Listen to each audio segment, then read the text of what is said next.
تاج محل برصغیر کی تاریخ کی ایک عالیشان عمارت ہے۔ اسے مغل بادشاہ شاہ جہاں نے 1632 میں تعمیر کروانا شروع کیا۔ یہ بھارت کے شہر آگرہ میں دریائے جمنا کے کنارے واقع ہے۔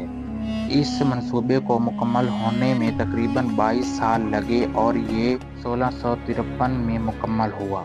تاج محل کی تعمیر میں تقریباً 20,000 مزدور، معمار، سنگ تراش، خطوط اور کاریگر شامل تھے۔ ان میں ایرانی، ترکی، ہندوستانی اور وسطی ایشیا کے ماہرین شامل تھے۔ اس عمارت میں استعمال ہونے والے سفید سنگ مرمر راجستھان کے مکرانہ سے لائے گئے، جبکہ قیمتی پتھر ایران، چین، سری لنکا اور افغانستان سے منگوائے گئے۔ تاج محل کا فن تعمیر مغلیہ دور کا بہترین امتزاج ہے، جس میں اسلامی، فارسی، ترکی اور ہندوستانی طرز جھلکتا ہے۔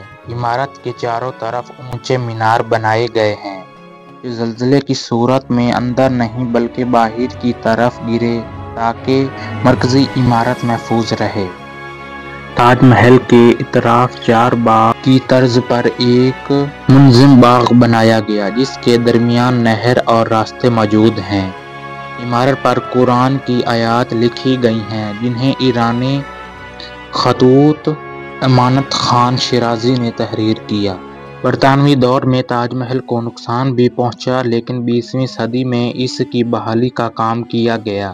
1983 میں یونیسکو نے اسے عالمی ثقافتی ورثہ قرار دیا۔ آج تاج محل نہ صرف برصغیر بلکہ دنیا بھر میں فن تعمیر، انجینئرنگ اور تاریخی عظمت کی علامت کے طور پر پہچانا جاتا ہے۔ اگر آپ کو یہ ویڈیو اچھی لگی تو ویڈیو کو لائک اور چینل کو سبسکرائب ضرور کیجیے۔ ملتے ہیں اسی طرح ایک نئی ویڈیو کے ساتھ۔ اللہ حافظ۔